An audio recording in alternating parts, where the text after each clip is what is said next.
बिस्मिल्लाहिर्रहमानिर्रहीम। अस्सलाम वालेकुम everyone, welcome to my YouTube channel. तो आज की हमारी इस वीडियो में इस्लामिया 202 के हम लेक्चर नंबर 5 को डिस्कस करेंगे। इसमें जितने भी हमारे पास इंपॉर्टेंट लॉन्ग क्वेश्चन है, शॉर्ट क्वेश्चन है और इंपॉर्टेंट एमसीक्यूज हैं, सबके हवाले से हम इसमें डिस्कस करेंगे। तो सबसे पहले हमारे पास जो इस लेक्चर का जो फर्स्ट टॉपिक है वो है हमारे पास मुताला मतन कुरान, यानी कि सूरत हुजरात की 1 से 2 आयात इस फर्स्ट टॉपिक में हम डिस्कस करेंगे।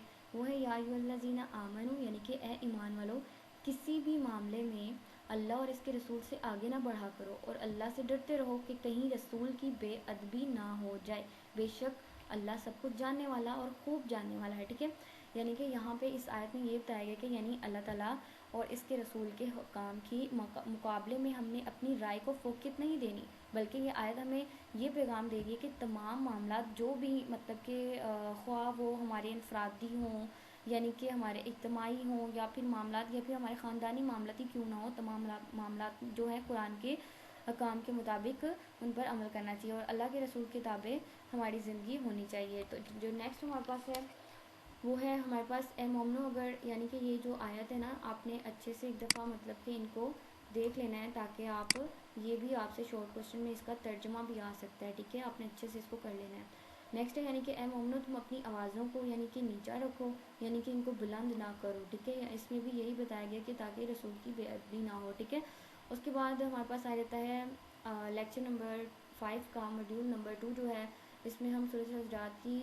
3 से लेके, पहले हमने 1 से 3 तक, अब 2 तक की थी, अब 3 से 5 तक इसमें पढ़ेंगे। इसमें कितनी है, अब सबसे पहले इन्नल्लज़ीना, यानी कि बेशक जो लोग रसूल सल्लल्लाहु अलैहि वसल्लम और मतलब कि इसकी लगा यानी कि अपनी आवाज़ों को पस्त रखते हैं, यानी कि वही लोग जिनके दिलों को अल्लाह ने तकवा के लिए चुन लिया है। यानी कि जैसे कि पहले मॉड्यूल में हमने जो पढ़ा कि अल्लाह और उसके रसूल से आगे ना बढ़ो और अपनी आवाज़ों को हजूर की आवाज़ से बुलंद ना करो और उन्हें इस तरह ना पुकारो जैसे एक दूसरे को पुकारते हो। उसी मतलब से रब कायनात ने ये हकामात दिए हैं कि वो लोग जो अदब का हकामात के ऊपर अमल करेंगे, यानी कि अपनी आवाज़ों को पस्त रखेंगे और इनको अजर व इनाम मिलेगा। ठीक है, अजर व इनाम का जो बयान है इस आयत के ही अंदर मतलब कि किया गया है कि जो बेअदब, यानी कि ये जो अदब का हुक्म है, जब आप मस्जिद में, यानी कि यहाँ पे लास्ट पे हमें इससे देख लेते हैं कि यानी कि जो मतलब कि हज़रत उमर ने मस्जिद में नबी में 2 लोगों को ऊंची आवाज़ में बोलते देखा। यानी कि इसमें ये एक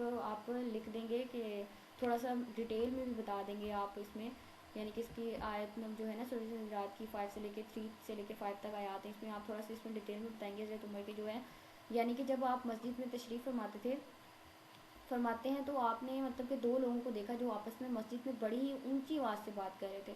यानी कि आपको तो बड़ा नागवार गुजरा कि इन्हें मतलब कि मस्जिद नबवी के आदाब का इल्म नहीं है, तो आपने मतलब छोटी सी कंकरी उठाई, वो शख्स जो वहाँ पे बैठे थे उन्हें मारी, तो मतलब कि उन्हें मतवज्जा करने के लिए अपनी तरफ। ठीक है, उसको भी आवाज़ नहीं दी कि ताकि उनकी आवाज़ से ज़्यादा इनकी आवाज़ बुलंद ना हो जाए। अगर वो बैठने वाले को आवाज़ देते तो उनकी आवाज़ बुलंद हो जाती, यानी कि एक मोहतात तरीके से छोटी सी कंकरी जो थी वो उन्हें मतलब कि मारी। तो इस शख्स से कहा कि इन मतलब जो पास बैठा था उससे कहा कि जाओ इनसे कहो कि अपनी आवाज़ को मतलब कि नीचा करें, इनको मतलब कि ये पैगाम देकर आओ। जब उनको भेजा हज़रत उमर के पास, तो जब मतलब कि भेजा गया तो उनसे पूछा कि तुम लोग कहाँ के हो, तो जवाब में उन्होंने बताया हम कहीं बाहर से आए हैं कि तो हज़रत उमर ने कहा कि अगर तुम यहाँ के मदीना के होते तो तुम मतलब कि ज़रूर तुम मतलब कि तुम्हारी पिटाई होती, यानी तुम्हें सज़ा मिलती। ठीक है, इसमें ये वाक़या आप लिख देंगे। ठीक है, नेक्स्ट है हमारे पास लेक्चर नंबर 5 का मॉड्यूल नंबर 3, यानी कि सूरत हुजरात की 6 से लेके 8 यानी कि इसमें बताई गई हैं। हम इनको डिस्कस किया, आपने पिछले मॉड्यूल्स में भी यानी कि इसमें पढ़ा है, यानी कि या अय्युहल्लज़ीना आमनू, यानी कि आपने इस सबक में जितनी भी आयत पढ़ी हैं सब में अल्लाह ने ए ईमान वालो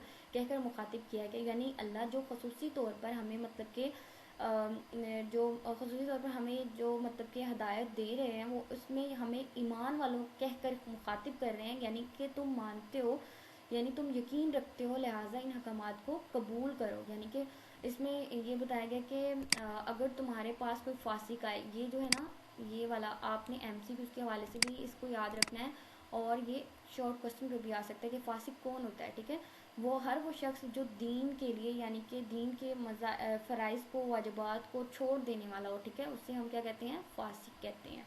ठीक है, कोई ख़बर लाए तो اس کو مطلب کہ تحقیق کر لیا کرو. ایسا نہ ہو کہ تم کسی قوم کو لا علمی میں نہ حق میں یعنی کہ مطلب کہ اسے جو ہے تکلیف پہنچا بیٹھو, ٹھیک ہے. اور جان لو کہ تم میں رسول اللہ صلی اللہ علیہ وسلم موجود ہیں. اگر وہ بہت سے کاموں میں تمہارا کہنا مان لیں تو تم بڑی مشکل میں پڑ جاؤ گے. لیکن جو مطلب کہ اللہ نے تمہیں ایمان کی محبت عطا فرمائی ہے, یہ جو پوری آیت ہے اس کا آپ نے یہ آیت کو بھی اچھے سے پڑھ لینا ہے. یعنی کہ یہ بھی آپ کی لانگ پہ بھی یہ کوشچن آ سکتا ہے. جسٹ آیت آپ نے اس کا ترجمہ نیچے لکھنا ہوگا, ٹھیک ہے. اس کے بعد ہمارے پاس آ جاتا ہے لیکچر نمبر 5 کا موڈیول نمبر 4, یعنی کہ سورۃ الحجرات کی 9 to 11 جتنی بھی آیت ہیں ان کو ڈسکس کیا گیا ہے. اس میں مطلب کہ یہ بتایا گیا ہے, اس آیت میں بھی یہ جو ہے یہی بات سمجھائی گئی ہے کہ اس مطلب کہ ہمیں کہ اگر ایک مسلمان کہیں جھگڑا مطلب کر رہے ہوں, جھگڑا ہوتے دکھائی دیں, تو ان کو چاہیے کہ دوسروں کو چاہیے کہ وہ ان کو چھڑوائیں, یعنی کہ ان میں صلح کروائیں اور اسے زیادتی ہونے سے مطلب کہ بچائیں. یعنی کہ بلکہ اگر کمزور کو یعنی کمزور کو سپورٹ کرنا چاہیے جس کی کوئی غلطی نہیں ہے.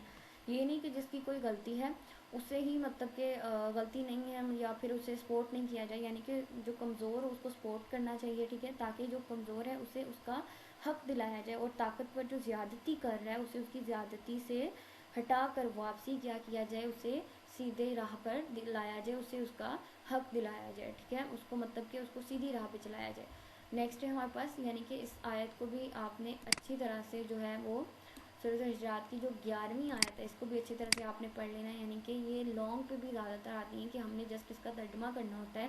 یعنی کہ اے ایمان والو, کسی قوم کو مطلب کہ کوئی قوم کسی قوم کا مذاق نہ اڑائے. یعنی کہ اگر تم کسی کا مذاق نہیں اڑانا چاہیے, اگر کسی کا تمسخر یعنی کہ تمسخر مذاق کو ہی کہتے ہیں کہ اگر اڑاتے ہوئے دیکھو تو اسے روکو. یعنی کہ بہتر ہو نہ عورتیں ہی دوسری عورتوں کا مذاق اڑائیں, ممکن ہے وہی عورتیں ان مذاق اڑانے والی عورتوں سے بہتر ہوں. یعنی کہ اگر جو عورت مذاق اڑا رہی ہے دوسری عورت کا, کیا پتہ وہ عورت اس عورت سے زیادہ اچھی ہو, نیک ہو, ٹھیک ہے. اور نہ آپس میں تانا زنی کرو, یعنی کہ نہ ہی آپس میں ایک دوسرے کو تانے دو اور نہ ہی الزام تراشی کرو, ٹھیک ہے. ایک دوسرے کے برے نام نہ رکھو, ٹھیک ہے, ایک دوسرے کے برے نام نہ رکھو. اور پھر اس کے بعد ہے کہ یعنی کہ کسی کو کسی کے الٹے نام سے نہیں پکارنا چاہیے, ٹھیک ہے. اور اس کے بعد اسے فاسق و بدو کردار کہنا بہت ہی برا نام ہے, ٹھیک ہے. اور جس نے تو مطلب اس کے بعد آپ نے یہ اس میں سارا ایڈ کر دینا ہے, ٹھیک ہے. یہی بس اس میں یہی زیادہ اتر امپورٹنٹ ہے جو آپ نے اس میں ایڈ کرنا ہے, ٹھیک ہے. یہی تھی ہماری آج کی اس لیکچر کی لاسٹ ویڈیو. تو ٹھیک ہے, امید کرتی ہوں آپ لوگوں کو سمجھ آئی ہوگی. پھر بھی کوئی اگر کوشچن تو آپ کمنٹ سیکشن میں پوچھ سکتے ہیں. شکریہ.